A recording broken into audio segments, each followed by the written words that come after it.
औज़ुबिल्लाहिमिनश्शैतानिर्रजीम बिस्मिल्लाहिर्रहमानिर्रहीम। परसों अपना मरियम नवाज साहबा की लाहौर सॉरी नहीं इस्लामाबाद हाई कोर्ट में पेशी थी। तो पेशी से पहले जो उन्होंने बायर फरमाया और पेशी के बाद आके जो उन्होंने बायर फरमाया, उनकी बॉडी लैंग्वेज ये कह रही है कि उनकी सजा के दिन करीब आ रहे हैं।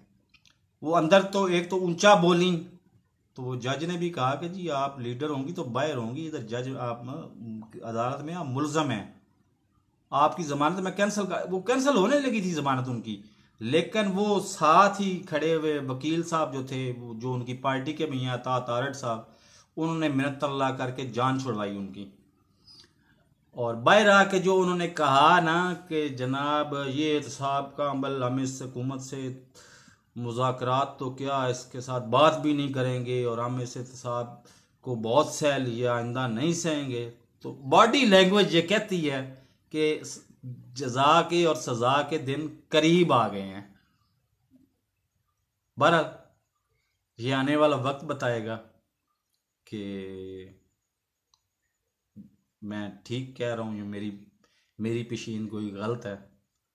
चैनल को सब्सक्राइब करें, साथ लगे बेल आइकन को दबा के ऑल नोटिफिकेशन ऑन करें और अल्लाह हाफिज़।